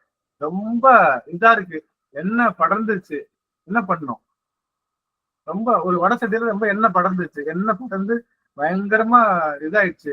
அதை எப்படி சரி பண்ணுவீங்க சாமி? அதை எப்படி கழுவுவீங்க? 2-3 தடவை சோப்பு போட்டு போட்டு தேய்ச்சி கழுவணுங்க ஐயா. சரி சரி, அப்ப அம்மாவுக்கு அந்த எக்ஸ்பீரியன்ஸ் இல்ல. சரி, நல்லது. ரைட்டு. சுடுதண்ணி ஊத்தி சுகந்தியமா, அதான் எங்க ஊருக்காரங்க என்ன பண்ணுவோம்னா, முதல்ல சுடுதண்ணி ஊத்தி அதை ஊத்தி கொஞ்ச நேரம் விட்டுறணும். விட்டுட்டீங்கன்னா எப்பேற்பட்ட எண்ணெய் பிசுக்கா இருந்தாலும் அந்த பாத்திரத்தை நம்ம சுத்தம் ஈஸியா பண்ணிடலாம். இல்லாட்டினா நீங்க வளர்க்கினாலும் அந்த பிரஷ்ல திரும்ப எண்ணெய் வந்து உங்களால. அது மாதிரி இப்ப நார்மலா இருக்கிற பாத்திரம் இருக்கு, அல்வா கிண்டி இருக்கும், பிடிச்சிருச்சு. அந்த பாத்திரத்தை கழுவணும், என்ன ஊத்தணும்? சுடுதண்ணி ஊத்தணும். நார்மலா வீட்டுல நம்ம காய்கறி தான் பண்ணிருக்கோம், அந்த பாத்திரத்துக்கு என்ன தேவையில்லை, சுடுதண்ணி தேவையில்லை. அப்ப அது வெறும் தண்ணி ஊத்தினாலே கழுவி போயிடும். வெறும் டம்ளர்ல காஃபி மட்டும் குடிச்சிருக்கோம், அதுக்கு என்ன பண்ணா போதும், லேசா கழுவினா போதும். தண்ணி குடிச்சிருக்கோம், லேசா கழுவினா மட்டும் போதும். பாத்திரத்தை வெறுமனையே கவுத்தி வச்சிருக்கோம், அதை கழுவவே தேவையில்லை, தொடச்சு வச்சா போதும். ஆனா அந்த முதல்ல இருக்கக்கூடிய அந்த பாத்திரத்துக்கு இல்ல, அது பார்க்கும், எனக்கு மட்டும் சுடுதண்ணி ஊத்துற, இவனுக்கு மட்டும் வெறுமனையா துடிச்சு வைக்கிற அப்படின்னா என்ன அர்த்தம்? அதுல அல்வா போன வாரம் அது அல்வா கிண்டி இருக்கும், இது எல்லாம் என்ன கிண்டிதான், வெறும் காய்கறி தான் பண்ணாங்க. அதனால போன பிறவியில கிண்டுற அல்வாவை அவன் கழுவணும், என்ன பண்ணணும், சுடுதண்ணி ஊத்தணும் அவன். அப்ப நமக்கு வலிக்குதுன்னு நினைக்க வேணாம், அது எல்லாமே உள்ள இருக்கக்கூடிய அது எந்த வழி வந்தாலும் சிவபெருமான் நமக்கு தருகின்ற மிகப்பெரிய பரிசு நினைக்க ஆரம்பிச்சுட்டீங்கன்னா உங்களுக்கு எந்த வழியும் வராது. நல்லா தெரிஞ்சுக்கோங்க, சிவபெருமான் தான் எனக்கு முழுமுதல் பொருள். அவன் தருகின்ற வழிக்கு மேல எந்த வழி இல்லை. அவன் என்ன வழி கொடுத்தாலும் எனக்கு நல்ல வழி காட்டுறது தான் கொடுக்குறான்ற எண்ணம் வந்துருச்சுன்னா உங்களுக்கு துன்பம் வினை சாக்காது. அதனால அப்ப என்ன சொல்றாருன்னா, கிஞ்சுகவாய் அஞ்சுகமே கேடில் பெருந்துரைக்கும் மஞ்சு மருவும் மலைப்பகராய் நெஞ்சத்து இருளகல வாழ்வீசி இன்பு அமரும் முக்தி. முக்தின்னு என்ன அர்த்தம்? இன்பம் அகலாது இருந்தா அது பேரு முக்தி, இன்பம் அகலாம இருந்தா அது பேரு அது முக்தின்னு சொல்லுவோம். இன்பு அமரும் முக்தி அருளும் மலை. இந்த சிவபெருமானுடைய மலை எது தெரியுமா? சிவபெருமானுடைய நாட்டில் இருக்கக்கூடிய மலை முக்தி தான். அவன் நாட்டில் இருக்கக்கூடிய மலை முக்தி தான் இருக்கு. அவன் முக்தியைத்தான் மலையா வச்சிருக்கான். அவன் யாரு? நமக்கு என்றும் மாறாத இன்பத்தை தருகின்ற முக்தியைத்தான் அவனுடைய மலையாக வைத்திருக்கிறான். அதனால முக்தி அருளும் மலை என்பதுதான் ஆய்ந்து நல்லா புரிஞ்சுக்கோ. நீ மத்த மலையை நினைக்காத, சிவபெருமான் இருக்கக்கூடிய மலைகள்ல என்ன மலை அப்படின்னா முக்தி தான் அவனுடைய மலை. முக்தினா என்ன? இடையறாத இன்பம். இடையறாத இன்பத்தை தான் என்ன வச்சிருக்கான்? இடையராத இன்பத்திற்கும் இன்பம் அருளும் மலை போற்றி வந்துருச்சு இல்லையா? நம்மளுடைய திருவா சிவபுராணம் ஆறாத இன்பம் அருளும் மலை. மலைதான் என்ன சிறப்புன்னா கவனிங்க, மலையில நம்ம பாக்குறோம்ல, மலைக்கு வெளியில தெரியுது இல்லையா? மலைக்கு வெளியில தெரியறதை விட மலைக்கு அடியில இருக்கு இல்லையா? அது மலைக்கு வெளியில தெரியுது 25%, அடியில தெரியுது 75% இருக்கான். இப்ப இமயமலை எவ்வளவு பெருசா இருக்கு ராத்திரி தெரியுதா? இமயமலை எவ்வளவு பெருசா இருக்கு, அதே அளவுக்கு 75% கீழே இருக்கான் கல்லு. நமக்கு இதுவே பெருசா இருக்கு. அதே மாதிரி 75% கீழையும் கல் இருந்தார். அப்ப மலையில என்ன அர்த்தம்னா தெரிந்தது 25%, தெரியாதது 75%. அது போல சிவபெருமான் நமக்கு காட்டுகின்ற முக்தி மலை இருக்கு இல்லையா? அது பார்க்க 25%, ஆனா அவங்க கிட்ட இருக்கக்கூடிய அளவு அதை விட பன்மடங்கா இருக்கு. அதனால சிவபெருமான் இருக்கக்கூடிய மலை என்பது என்ன அப்படின்னா அது முக்தி என்ற மலை. முக்தி என்ன சாமி? இடையராத இன்பம், இடையராத இன்பம், அதுக்கு பேர் தான் முக்தி. அதனால முக்தியைத்தான் மலையா வச்சிருக்கான். அந்த முக்தி என்ன பண்ணுமா? இருளை வாழ்வீசி கிழிக்குமா, மன இருளை. அந்த முக்தி இருளை வாழ்வீசி கிழித்து நமக்கு அருள் செய்து முக்தி என்ற நிலையை தருகின்ற முக்தியையே தன்னுடைய மலையாக வைத்திருக்கின்றார். அதனால உலகத்திலேயே சிவபெருமானுடைய மலை எதுன்னா நம்ம கையிலேயே தான் சொல்றோம். கையில ஏன் சொல்றோம்? அது அவ்வளோ இடத்துல அவ்வளோ இது இருக்கு. அந்த மலை எப்படி இருக்கின்றதோ அதை விட 1000 மடங்கு முக்தியை வைத்துக் கொண்டு பெருமாள் நமக்கு காத்திருக்கின்றான் அப்படின்ற வகையில முக்தி தான் அவருடைய மலை என்று இங்க சொல்லுகின்றார்கள். ஆக கிஞ்சுகவாய் அம்சுகமே கேடுதல் பெருந்துரைப்போம் மஞ்சு மரவும் மலை பகராய். எது மலை? எது? நெஞ்சத்து இருளகல வாழ்வீசி இன்பு அமரும் முக்தி அருளும் மலை என்பதால் ஆய்ந்து. ஆய்ந்துன்னு என்ன அர்த்தம்? ஆராய்தல்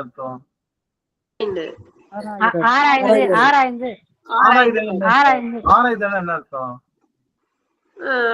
அதை முழுதுமா தெரிஞ்சுக்கிறது, தெளிவா தெரிஞ்சுக்கணும்.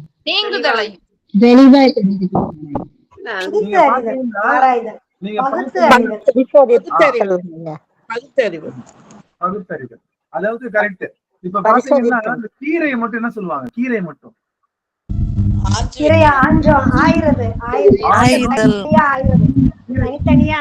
ஆயனும் காய்கறிகளை அறிகிறது. அறிதல், கீரையை அறியக்கூடாது, என்ன பண்ணணும்? ஆயனும். ஆயுதல் என்ன அர்த்தம்? ஆயுதல்னா இப்பதான் நம்ம கீரை என்ன பண்றோம்? இப்பதான் கீரை ஒரு கீரை தானே வச்சிருக்கோம். இப்பெல்லாம் ஒரு கீரை தானே. அகத்திக்கீரைனா அகத்திக்கீரை கட்டு கிடைக்குது, வேற கீரைனா வேற கீரை கட்டு கிடைக்குது, அப்படிதானே? பழகீரைன்னு சொல்லி ஒரு கட்டு இருக்கும், பழகீரைன்னு சொல்லி. பழகீரை தான் அடிக்க சொல்லுங்க. இந்த பல கீரையில பாத்தீங்கன்னா நல்ல கீரைய, அதாவது கீரையை எல்லாத்தையும் எடுத்துடணும். அது போக இந்த புல்லு தேவையில்லாத அதெல்லாம் என்ன பண்ணணும்? எடுத்து வெளியே போடணும். சில பேர் என்ன பண்ணுவாங்க? கீரையவே வெளியே போட்டுருவாங்க, தெரியாதவங்களுக்கு கீரை. அப்போ ஆயணும்னு அதை பற்றி அறிவு வேணும். அதனால நன்மை தீமைகளை ரெண்டா பிரிச்சு நன்மையை எடுத்துக்கிட்டு தீமையை வெளியே போடுறோம்ல, அதுக்கு பேரு ஆயுதம். நன்மை பகுக்கிறது பெருசு இல்ல. சில பேர் என்ன பண்ணுவாங்க? கவனிங்க, என்னை கவனிங்க ஒரு நிமிஷம். சில பேர் என்ன பண்ணுவாங்க? நல்லது தனியா பிரிச்சிருவாங்க, கெட்டது தனியா பிரிச்சுட்டு என்ன பண்ணிடுவாங்க? தெரியாதனமா கெட்டதை யூஸ் பண்ண ஆரம்பிச்சிருவாங்க, நல்லதுக்கு வெளியே போட்டுருவாங்க. அந்த மாதிரி இல்லாம சில பேர் பாத்தீங்களா, நானும் என்ன பண்ணுவேன்னா தனித்தனியா பிரிப்பேன். பிரிச்சுட்டு கீரை பிரிச்சுட்டு மறந்தாப்படி என்ன பண்ணுவேன்? மறந்தாப்படி கீரை நல்ல கீரையை தூக்கி வச்சுட்டு கெட்ட கீரை எடுத்து அது கெட்டதெல்லாம் எடுத்து கழுவிட்டு இருப்போம். அப்ப அது மாதிரி. அப்போ ஆயுதம் என்னன்னா நன்மை தீமைகளை பிரிச்சுட்டு தீமையை வெளியே போட்டுடணும், நன்மையை எடுத்துக்கணும். அதுக்கு பேர் தான் ஆயுதம். அப்போ என்ன சொல்றாங்க? நான் நல்லா ஆய்ந்து மனதில் இருக்கக்கூடிய நன்மை தீமையில ஆய்ந்து பார்த்தா சிவபெருமானுடைய மலை எதுன்னா முக்தி, என்னைக்கும் பேராத அன்பு தருகின்ற முக்தியைத்தான் அவன் மலையா வச்சிருக்கான்.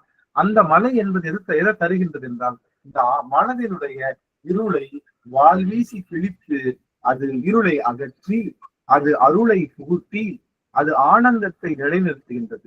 புரியுதுங்களா? இருளை அகற்றி அருளை புகட்டி ஆனந்தத்தை நிலைநிறுத்துகின்றது. இது 3 நடந்தா அது பேர் முக்தின்னு அர்த்தம். இருள் போகணும், அருள் நிறையணும், அருள் நிறைஞ்சதுக்கு அப்புறம் என்ன பண்ணணும்? ஆனந்தம் கிடைக்கணும். முதல்ல பானையை கழுவணும், அது பேர் என்னது? இருள் போறது. அதுக்கப்புறம் தண்ணி குடிக்கணும், தண்ணி குடிச்சிட்டு குடிக்காம உட்காரக்கூடாது இல்ல, குடிக்கணும், குடிச்சு அதனுடைய உணர்வு. அப்போ அந்த பானை கழுவி பானையில நீர் நிறைச்சு அந்த நீரை பருகுவது போல இருளை அகற்றி அருளை புகட்டி அந்த அருள் மூலமாக ஆனந்தத்தை வழங்குவதுதான் முக்தி. அந்த முக்தியை மலையாக வைத்திருக்கின்றான் சிவபெருமான் என்று சொல்லி, சிவபெருமானுடைய மலை எது? நீங்க தான் சொல்லலாம். சிவபெருமானுடைய மலை எது? மகேந்திர மலை.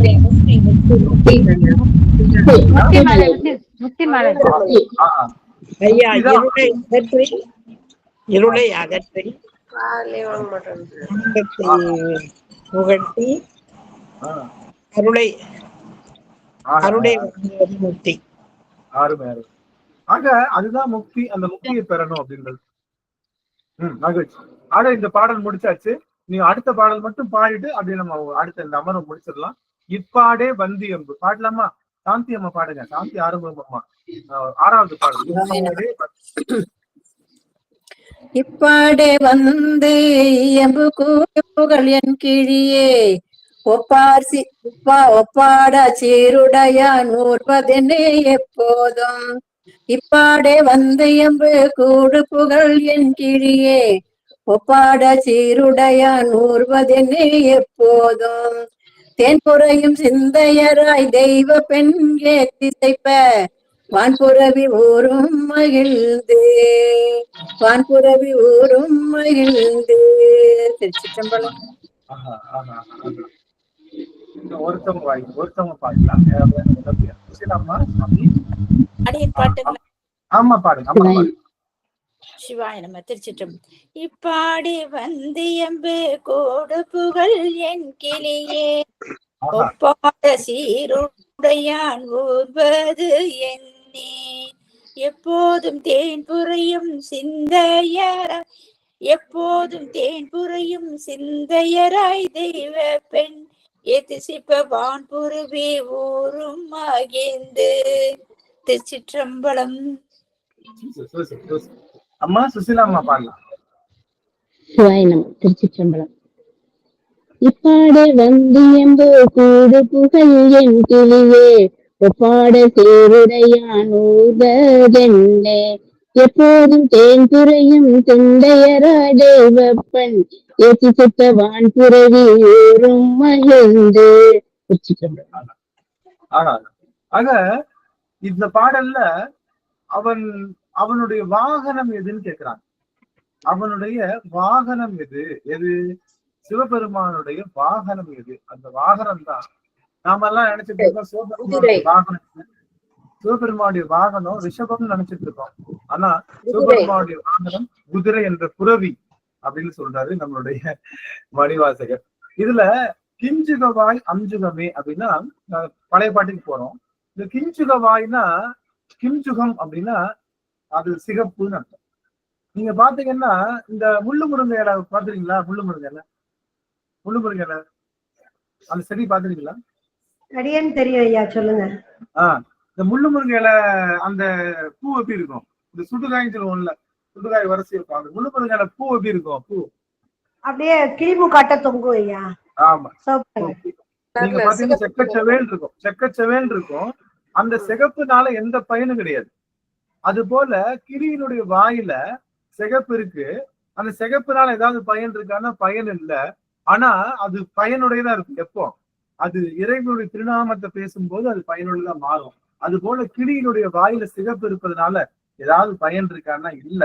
ஆனா அது இறைவனுடைய திருநாமத்தை பேசுவதனால பயனுடையதாகவும் சிறப்புடையதாகவும் கிளி மாறுவது போல நம்மளுடைய வாய் எப்ப பயனுள்ளதா இருக்கும் அப்படின்னா அது இறைவனுடைய திருநாமத்தை பேசும் போதும் இறைவனுடைய திருப்புகளை பாடும் போதுதான் இந்த வாய் பயனுள்ளதா இருக்கும். அப்போ இந்த வாய் எப்பெல்லாம் இறைவனுடைய புகழை பாடுதோ அப்பெல்லாம் அது கிளிக்கு சமமாகுது. அன்னையினுடைய பராசக்தி கையில இருப்பதற்கு அது தகுதியுடைய பொருளாகுது. இறைவனுடைய திருநாமத்தை நாம் யாரெல்லாம் சரியாக சொல்லுகின்றோமோ அவனை அருளை புகழ்ந்து யாரெல்லாம் உணர்கின்றோமோ அவர்கள் வாய் தான் பயனுடைய வாய். மற்ற வாய்கள் எல்லாம் பயனற்ற வாய் என்று சொல்வதுதான் கிஞ்சுக வாய் அஞ்சுகம் அப்படின்னு சொல்றாங்க. அது போல இங்க இருக்கக்கூடிய ஒரு செய்தி என்னன்னா, நம்ம சிவபெருமான்கிட்ட மலை பாத்தீங்கன்னா எவ்வளவு எடுத்தாலும் அது குறையாது. அது போல எத்தனை உயிர்கள் வந்தாலும் இந்த முக்தி என்பது சிவபெருமான்கிட்ட குறைவது இல்லை. நீங்க மத்த சமயங்கள் என்ன கிடையாது. சில சமயங்கள்ல முக்தியே கிடையாது. சில சமயங்கள்ல பெண்களுக்கு முக்தி கிடையாது.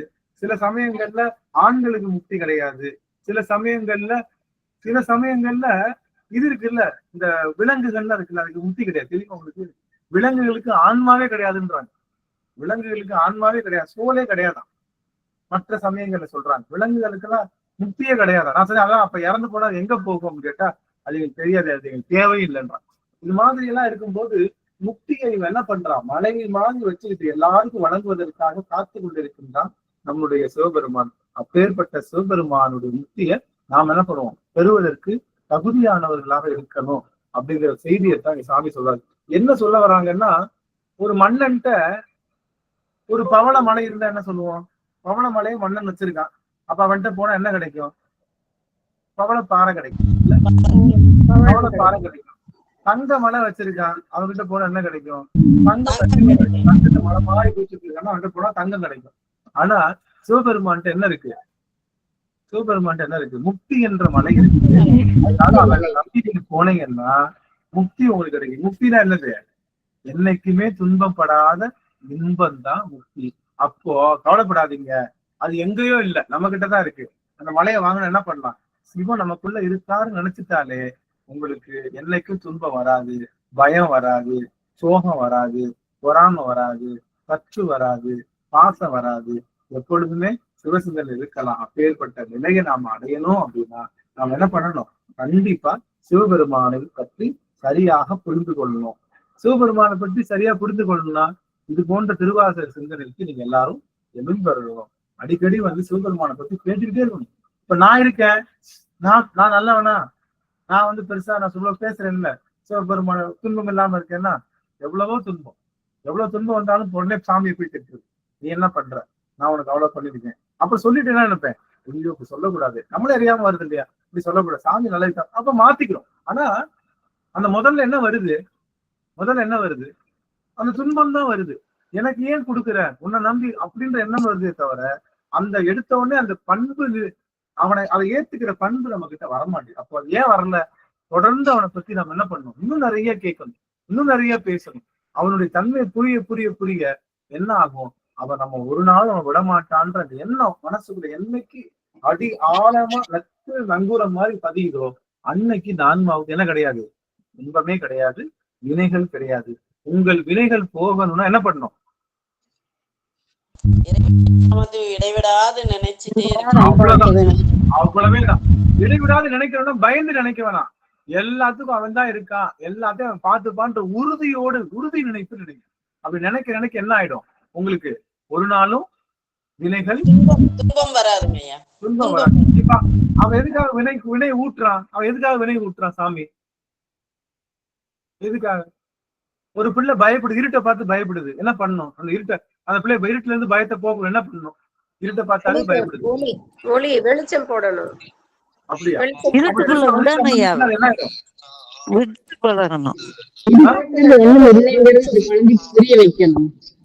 இருட்டை பார்த்து பயப்படுது பிள்ளை, என்ன பண்ணணும், இருட்டுக்குள்ள தனியா போக விடணும். ஆமா, நம்ம என்ன பண்ணணும், லைட் எல்லாம் ஆஃப் பண்ணிட்டு என் கையை பிடிச்சுக்கோ, நடந்து வா என் கூட, இருட்டிலேயே நடக்க வைக்கணும் அந்த பிள்ளைய. இருட்டை பார்த்து பயப்படுற பிள்ளை இருட்டிலேயே நடக்க வச்சாதான் அது இருட்டு ஒண்ணுமே இல்ல, ஒண்ணும் பண்ணாதுன்னு தோணும். அது மாதிரி நாமெல்லாம் இந்த உலகத்தை பார்த்து பயப்படதான் சாமி என்ன பண்றாரு, உலகத்தை ஊட்டிக்கிட்டே இருக்காரு. இது இருட்டை பார்த்து பயப்படல, எதை பார்த்து பயப்படல, என்ன பண்ணுவாரு, இருட்டுக்குள்ள போடுவாரா? இருட்டை பார்த்து பயப்படல, அப்ப இருட்டுக்குள்ள போடுவாரா? போட மாட்டாரு. அது இருட்டை பார்த்து பயம், இருட்டுல நடக்கிற அந்த பனிஷ்மெண்ட் தேவையில்லைன்னு விட்டுருவாரு. அது மாதிரி நீங்க எல்லா விஷயத்துக்கும், எந்த விஷயத்துக்கும் பயம் இல்லை, சிவபெருமான் தான் இருக்கிறான்ற எண்ணத்தை வச்சுக்கிட்டோம்னா வினை ஊட்டுவாரா? வினை ஊட்டுறது எதுக்காக, இருட்டு பயம் போறணும்ன்றதுக்காக. வினையை ஊட்டுறது, அவன் இருட்டு பயமே அது வராதுன்னு தெரிஞ்சதுக்கு அப்புறம் வினை ஊட்டுவாரா? இது ஊட்ட தேவையில்லை, தனியா தட்டை எடுத்து வெளியே வச்சிருவார், வச்சுட்டு உனக்கு இருட்டு போயிடுச்சாபா போலான்ட்டுவார். அதுக்கு பேர் தான் முக்கியம். அதனால உங்களுக்கு எப்ப வினை ஊட்டுவார்னா இறைவன் இல்ல. திரௌபதி என்ன பண்ணா, திரௌபதி துகில் உயிராங்க, என்ன பண்ணா, இறைவன் அழைக்கிறான், இறைவன் அழைக்கிறான். இறுக்கி புடிச்சுக்கிட்டாயா? ஆமா, இறைவன் அழைக்கிறான். கண்ணா கிருஷ்ணா அப்படின்னு அழைக்கிறான். பெருமானே காப்பாத்துன்னு தன்னை கையை இந்த இடத்துல புடிச்சுக்கிட்டு இந்த புடிச்சுக்கிட்டே கூப்பிட்டான். அவன் என்ன பண்றான்? அப்ப சாமி என்ன சொல்றாரு? அவளால முடியும்ல, அவளால முடியுற வரைக்கும் என்ன பண்ணுங்க, அவளுக்கு அவன் முடியட்டும், அவளுடைய தன்மைக்கு கொடுக்கலான்னு விட்டுட்டார் சாமி. எப்போ 2 கரத்தையும் தலையில தூக்கி வச்சு என்னால முடியாது, நீ முடிஞ்சா காப்பாத்துன்னு சொன்னதுக்கு அப்புறம் யாருமே பார்க்காத வண்ணம் அவன் துகளை தந்து வந்தது போல நாம் செய்கின்ற பக்தியில நம்ம என்ன பண்ணிடலாம்? எப்படி பக்தி பண்ணிட்டு இருக்கோம்? இந்த சேலை தலைப்ப கையில புடிச்சுட்டு தான் பக்தி பண்ணிட்டு இருக்கோம். நம்மளால முடிஞ்சிருங்கிற நடப்புல பண்றோம். நம்மளால முடியுமா? என்னால எதுவும் முடியாதுப்பா, நீதான்ப்பா எல்லாம் அப்படின்ற சரணாகதியோடு செய்கின்ற பக்தியில சிவபெருமான் முழுவதும் எழுந்துரும். அவங்க அப்படி பக்தி செய்யறவங்க என்ன கிடையாது, வினை கிடையாது. அப்ப அதை பழகுங்கன்னு சொல்லி அந்த வகையில அடியன் இந்த ஒரு பாடலுக்கு மட்டும் சொல்லியிருக்கோம். 6வது பாடல் நம்ம அடுத்த அமர்ல பார்க்கலாம்னு சொல்லி அடியன் இந்த ஒரு வாரம் பொறுத்தவர்கள். ஏன்னா இன்னைக்கு கொஞ்சம் லேட்டா வந்துட்டேன், அதனால கொஞ்சம் முன்ன பின்ன இது பண்ணிக்கோங்க. நம்ம அடுத்த வருகின்ற அமர்வுல முடிந்த அளவுக்கு அடியன் கொஞ்சம் வேகமா வர பார்க்கிறேன். நிறைய சிந்திக்கலாம். எல்லாரையும் பார்த்தது அடியன் செய்த பெரிய தவமா நினைக்கிறேன் சாமி. அடியார்களுடைய திருவடிகளை பல்காலம் அடியன் வீழ்ந்து வணங்குறேன். திரு தசாங்கம் பொறுத்த வரைக்கும் நமக்கு ரொம்ப அருமையான தகவல்கள். பெருமான்கிட்ட முக்தி இருக்குன்னு மட்டும் தெரிஞ்சுக்கோங்க. இருள் அகழ்வதற்கு அருள் வேணும்னு தெரிஞ்சுக்கோங்க. அருள் என்பது இடையறாத இன்பம் தெரிஞ்சுக்கோங்க. அந்த இடையறாத இன்பம் நமக்கு எப்போ வரும்னா யாரு மேலையும் எந்த எதிர்பார்ப்பும் இல்லாம வைக்கக்கூடிய அன்புனால வரக்கூடியது. அந்த அன்பை சிவபெருமான் நம்ம கிட்ட வைக்க, நாமும் சிவபெருமான்கிட்ட வைப்போம் என்று சொல்லி இந்த அளவுல அதையும் நிறைவு செய்கின்றேன். திருச்சிற்றம்பலம். நிறைவு செய்யும் முகமாக சுவாமி வாழ்த்து பாடும். நமஸ்காரம். சிவாய நம. திருச்சிற்றம்பலம். வான்முகில் வழாது பெய்க மலிவலம் சுரக்க மன்னன் கோன்முறை அரசு செய்க குறைவிலாது உயிர்கள் வாழ்க நான்மறை அறங்கள் ஓங்க நர்தவம் வேள்வி மல்க மேன்மைக்குள் சைவ நீதி விளங்குக உலகம் எல்லாம் மேன்மைக்குள் சைவ நீதி விளங்குக உலகமெல்லாம். திருச்சிற்றம்பலம். அணுத்தடியார் திருவிடை தாமரை சென்னை மேல் சுற்றி வணங்கி விடைபெறுகிறேன். சிவாய நம. திருச்சிற்றம்பலம். அடியார்களுக்கு ஏதாவது சொல்லணும், பதிவு செய்யணும்னா பதிவு செய்யணும். 2 நிமிடங்கள் தான் வாய்ப்பு. யாவரேனும் ஒரு அடியவர் வாய்ப்பு இருக்குதுங்களா? ஏதாவது பதிவு செய்யணும்னு ஆசைப்படுறீங்களா? அல்லியம்மா சுவாமி. ஐயா, நான் சொக்கநாத வெண்பா முதல் சொன்னீங்கல்லங்க ஐயா, அந்த சொக்கநாத வெண்பா தருமயாதீன குரு முதல்வன் என்கிட்ட குரு ஞானசம்பந்த தேசிய பரமாச்சாரிய சுவாமி எழுதுனதுங்கய்யா, அந்த இதுங்களா ஐயா? ஆடவரஞ்சூர் மதுரை அம்மானே அன்பருடன் கூட விளையாடி வரும் கோமானே அதுங்களா? நீடு புகழ் மென்மேலும் எந்தற்கு மேவீட பொல்லாத என்மேல் வினை கொடு கேட்பாயே. குருஞான சம்பந்தரும் இன்னொரும் பாடியிருக்காரு. அதாவது புண்டரீகத்தாளை புகழ்ந்து தினம் அண்டமரர் குண்டிரஞ்சும் ஆதியே அப்படின்றதும் ஒரு 100 பாடல் பாடியிருக்காங்க. அதுவும் சொக்கநாத வெண்பா. இது ஆடக மதுரைன்னு தொடங்குகின்றது. அதுவும் ரெண்டுமே இருக்கு. 2மே நம்ம படிக்கலாம், ஒன்னும் பிரச்சனை. 2 சொக்கநாத வெண்பாவே நம்ம சிறப்பா படிக்கலாம். 2மே சிறப்புக்குரியதுதான் சார். நான் படிக்கிறதுக்கு புத்தகம் எடுத்தேங்க ஐயா, அதுக்குள்ளார நன்றி நன்றி நன்றி சுவாமி. நன்றி. சிவாயம் சிவாயம். இன்னும் ஒரே ஒரு அடியவருக்கு வாய்ப்பு. நமக்கு சிவாயம்.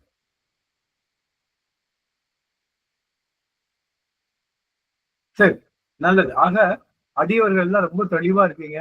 நம்ம நல்ல ஒரு அன்போட போங்க. அடிய சிவபெருமான்கிட்ட நிலைத்த அந்த அவன் எந்த துன்பம் வந்தாலும் சரி தைரியமா இருக்கு, அவன் பார்த்துக்குவான். அவனுக்கு தெரியாதது இல்லை, தாய்க்கு தெரியாத சூழ் இல்லை அவனுக்கு. அதனால அவன் கண்டிப்பா அவன் கூட வருவான்ற நம்பிக்கையோட இருங்க. துன்பம் இல்லாம இருங்க. எல்லாரும் நிறைந்த ஆனந்தத்தோடு இருக்கணும் அப்படின்னு சொல்லி எல்லா அடியாருடைய திருவடி தாமரைகளும் அதில் சொல்லி மகிழ்ந்து ஆறிரு கடந்தோள் வாழ்க அருமுகம் வாழ்க தனிக்கை வாழ்க